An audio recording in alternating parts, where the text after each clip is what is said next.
From background boozers nobody ever cared about, I think Larry's dead, to major character deaths that changed the show forever. Sure do miss that laugh.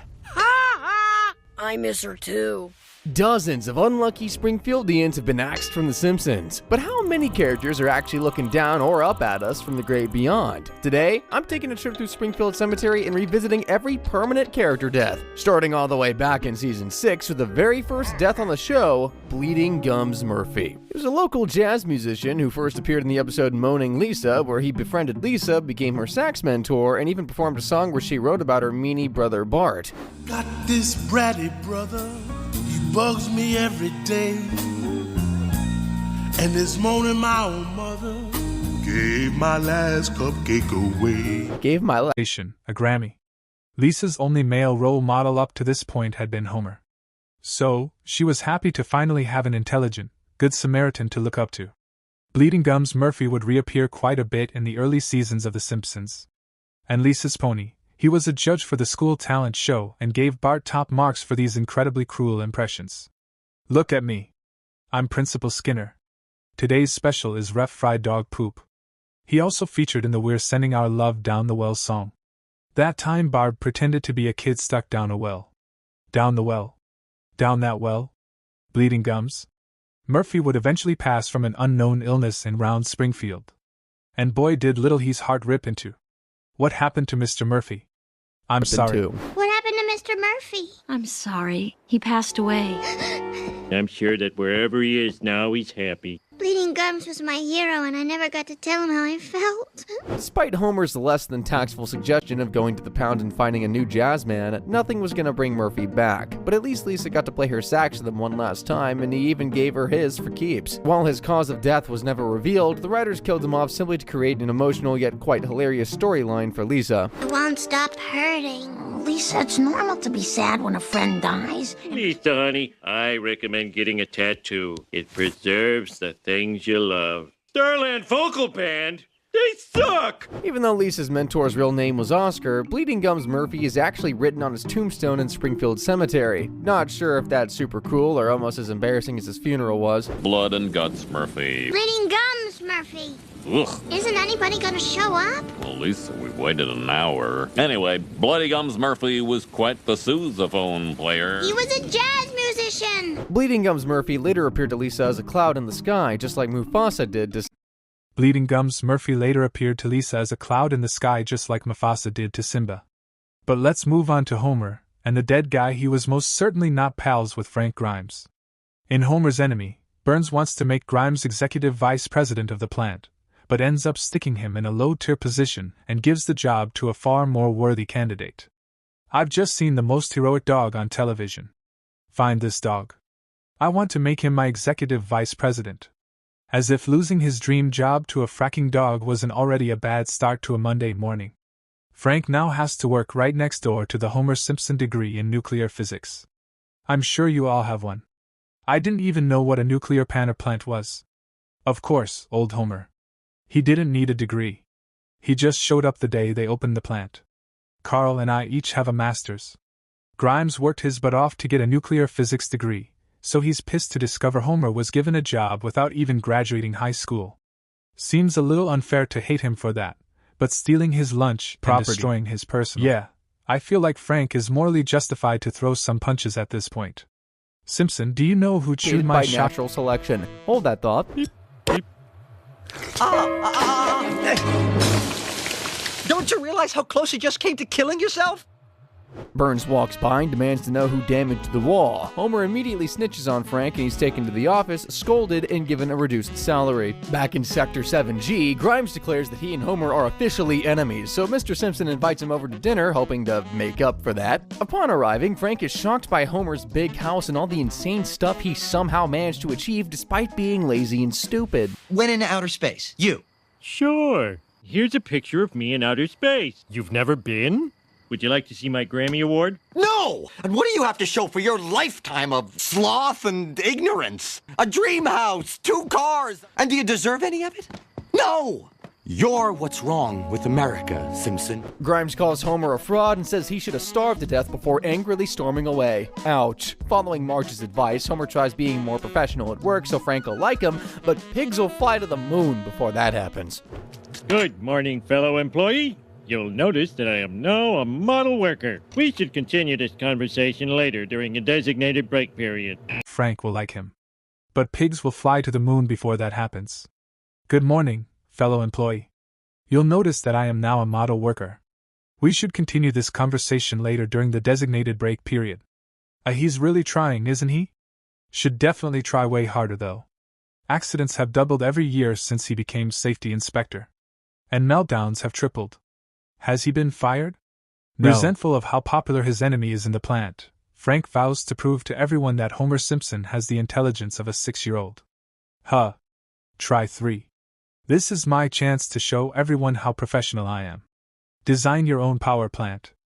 Tell Mr. Burns I've gone home to work on the contest. Oh, the contest is for kids, but Frank cuts out those parts hoping to humiliate Homer in front of everyone.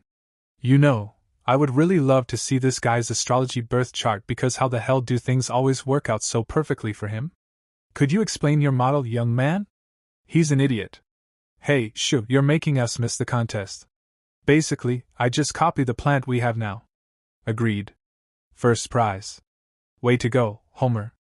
You're number 1, Homer. What? Homer beat their brains out. This was a contest for children. I can't stand it any longer. This whole plant is insane. Grimes loses it and runs around the plant pretending he's Homer. And honestly, all the impressions are pretty spot on.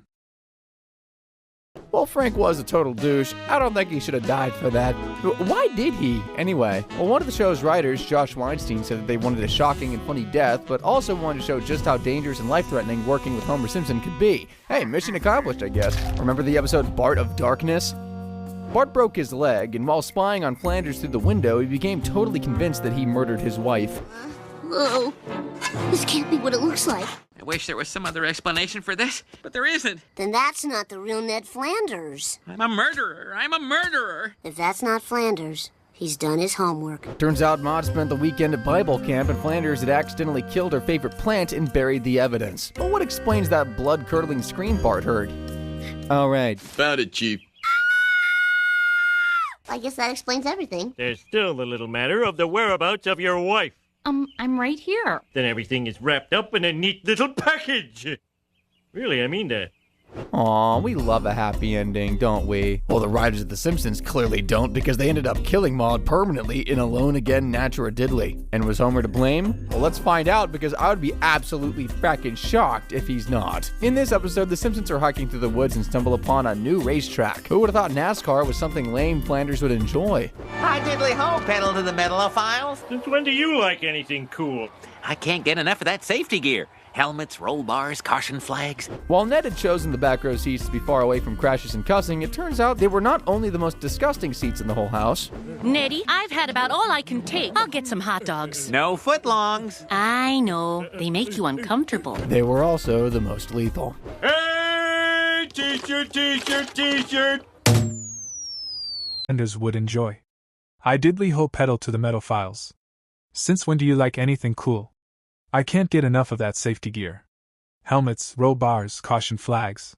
While Ned had chosen the back row seats to be far away from crashes and cussing, it turns out they were not only the most disgusting seats in the whole house. Ned, I've had about all I can take. I'll get some hot dogs. No footlongs. I know. They make you uncomfortable. They were also the most lethal. Hey, teacher. T-shirt. Ooh, a bobby pin. Music, Maude.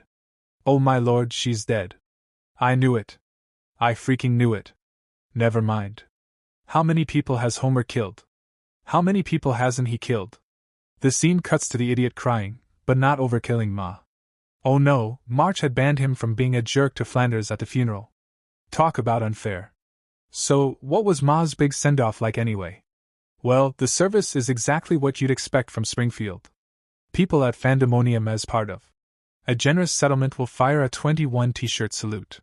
While disgustingly disrespectful, Ma's funeral actually looked kind of cool.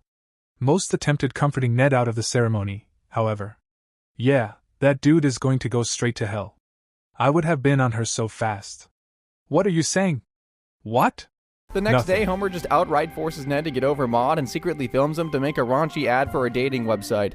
Or keeping clean in the shower. Homer! Listen to this testimonial. Oh, I would date Ned in a second if I was a woman or gay. So if you're tired of dating the same old losers, What are you doing, Homer? Ned Flanders, the man with the chest. Holy frick. You see that thing? That had to have been like 12 inches. Flaccid. I mean, like, I don't normally get self-conscious about this type of stuff, but like, I mean, how can you not after seeing that? Let's just rewind the episode a second, because now we know that Ned has a very bountiful. This scene has a whole different meaning. I'll get some hot dogs. No footlongs. I know. They make you uncomfortable. Honestly, I'm shocked Ma didn't survive the accident. Stupid, sexy Flanders' tape naturally had the women of Springfield pouring in to date him, including his future second wife, Edna Krabappel. But I can't shake the feeling that you're just using me to get Principal Skinner jealous. I don't care what Mr. Engaged to be engaged thinks. Edna, this is childish. Fine, then hang up. I will hang up when he leaves. Their relationship didn't blossom until the last Nedliest catch, and it's revealed they got married in the episode Ned and Edna's Blend Agenda. Poor Neddy can't hold on to his wives any longer than he can hold on to his appliances, though, and Edna sadly passes away. It's some hot dogs. No footlongs. No. They make you uncomfortable.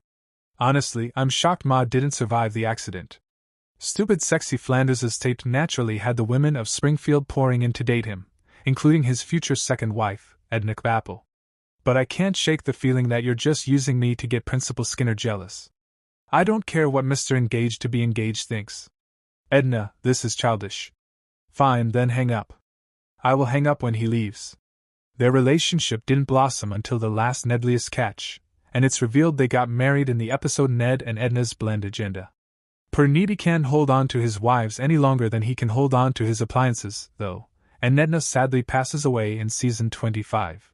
While we don't see her death on screen, the episode The Man Who Grew Too Much couldn't have made it more obvious Springfield's 4th grade teacher is no longer with us. Ned sure do miss that laugh. I miss her too. Cause of death remains unknown, but hopefully it was a little less grim and humiliating than Ma's demise. Speaking of her, she was actually killed off because her voice actors quit over a pay dispute. As for Enna, the writers had no choice but to act her because her voice actress died in 2013. Ever wondered how Smithers could genuinely be attracted to a 120-year-old hideous corpse like Mr. Burns? Sir Bobo, hug me, squeeze me, tug at my fur. He could just have a really insane thing for old people, but it could also just be down to daddy issues. See, Smithers grew up without a father. Wayne Smithers Sr. died when he was just a baby, and the story of his death was finally revealed to us in the episode The Blunder Years. After a hypnotist makes him believe he's 12 years old again. With Daddy in there, falling to the floor, lying perfectly still. Oh, dear. Waylon Smithers Sr. died from radiation poisoning and sacrificed his own life to save Springfield. Dude deserves a funeral fit for a hero, and if I know Homer, he will personally not see to that. They solved the case of the haunted quarry. Homer, shouldn't we give that skull to Mr. Smithers? Why, he just buried. I found a clue. Sorry, we already solved it. Oh. So far, everybody's been dying in super painful ways, and Lisa's kitty Snowball 2 is no exception to that. Yeah, we're counting cats, folks. Snowball 2 lasted longer than most kitties, first appearing in Simpsons roasting on an open fire, and making it all the way to season 15, episode 1, Annoyed Grunt Bot. Snowball! Snowball 2, I can't believe you're gone. So what episode do we get to see Dr. Hibbert biting the curb? Dirtbag didn't even apologize for killing a little girl's cat. Then again, what can you expect from a guy who once punched a fracking kid? Lisa is extremely distraught by the death of her beloved Snowball. How could she not be? Marge buys her a new cat to cheer her up, but this 8-year-old certainly didn't inherit her dad's good luck genes. Fills in and you stir it all about. You serve it to your cat. That's what it's all Oh, forget bad luck. Poor Lisa must have been hexed by the Wicked Witch of the frackin' West herself. Coltrane, would you like to hear some music written by your namesake? Coltrane! You were with us only briefly, but we'll always have the ride home from the shelter. Why did that cat kind of look like Bart, though? Mart? Little girl's cat. Then again, what can you expect from a guy who once punched a fracking kid? Lisa is extremely distraught by the death of her beloved Snowball. How could she not be? Marge finds her a new cat to cheer her up, but this 8-year-old certainly didn't inherit her dad's good luck genes. Pills and stir it all about. You serve it to your cat. That's what it's all about. Music, oh, forget bad luck. Poor Lisa must have been hexed by the wicked witch of the fracking West herself. Cold Train, would you like to hear some music written by your namesake? Cold Train, you were with us only briefly, but we'll always have the ride home from the shelter. Why did that cat kind of look like Bart, though? Marge threatens God and refuses to help at the church bake sale if he keeps killing Lisa's cats. They return to the shelter only to discover they've been literally banned from ever adopting another cat. These cats would rather take their chances in the back room than go home with you. Fair enough. Lisa ended up getting a new cat thrown in her face by Crazy Cat Lady. She named her new pet Snowball too, even though she's technically Snowball 4. Third time's the charm, I suppose, because she's still going strong in season 37. From evil twins change in the attic to mega-rich long-lost brothers, the Simpsons clan is mind-boggling to say the least. The most shocking member I discovered was Amber Simpson, Homer's second wife. Huh! In Viva Ned Flanders, Ned is feeling like a boring stick in the mud. Homer Simpson. Homer struggles to take in that he's married to another woman while Ned gets busy literally trying to hang himself out of shame. Homer stops him, then demands proof from the women that the marriage actually took place, and oh boy, it happened all right. Do you want to get married? Married! Sure. By the power vested in me by the Chicago outfit, I now pronounce you husbands and wives. We are so dead. You know what they say, whatever happens in Vegas stays in Vegas, right? Homer and Ned follow that advice and make a break for it. Las Vegas, however, doesn't take kindly to visitors who dishonor their marriage vows. I want Fatty. Let's get it. What if we switched wives? Would that help? No! Hello, a ticket to freedom! So long, sucker! Homer and Ned got kicked out of Nevada, and their wives fell in love with 2 circus performers instead. They never told their original wives what happened in Vegas, instead spun some ridiculous story about getting abducted by aliens. While Ned and Homer hoped they'd never see their wives again, Amber and Ginger returned to Springfield and Brawl and the family to track down their runaway husbands. Homer and Ned, you may now kiss your brides. You and Ned married a couple of floozies? But it wasn't my fault. Liquor's drunkened me. Look, I did marry her, but I abandoned her. This is the worst thing you've ever done. Homer tried to get his marriage to Amber annulled, but there was nothing he could do. Oh. Hello? A ticket to freedom. Music. Homer and Ned got kicked out of Nevada and their wives fell in love with 2 circus performers instead. They never told their original wives what happened in Vegas. Instead, spun some ridiculous story about getting abducted by aliens. While Ned and Homer hope they never see their wives again, Amber and Ginger return to Springfield and Brawl in the family to track down their runaway husbands. Homer and Ned, you may now kiss your brides. You and Ned married a couple of floozies. But it wasn't my fault. Liquor's drunken me. Look, I did marry her, but I abandoned her. This is the worst thing you've ever done. Homer tried to get his marriage to Amber and Niles, but there was nothing he could do except trick her into marrying his wrinkly 90-year-old father instead, renouncing all others. Oh, sure. Music, woohoo. Our plan worked perfectly. What plan? You got me drunk. Yeah, but this time you're married to me. Me? Disgusted by her geriatric husband, Amber runs away back to Vegas, and it's revealed that she met a very classy funeral. I would have done that. Maybe just not to Maud Flanders level of terrifying.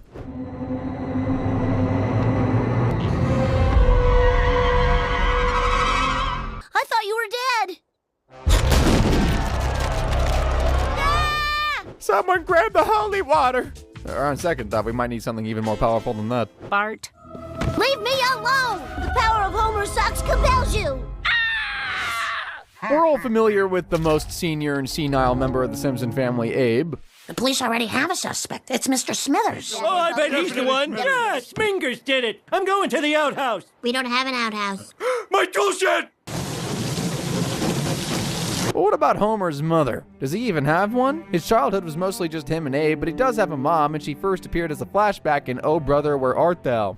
A year later, we had you. I want Homer to grow up respecting his father. Even as a baby, Homer looked like a balding middle-aged fat ass. Life has never been kind to him. And I really do mean that. Poor little homie was completely abandoned by his mother as a kid. I'll miss you, Homer. Mona Simpson was a radical political... I want Homer to grow up respecting his father.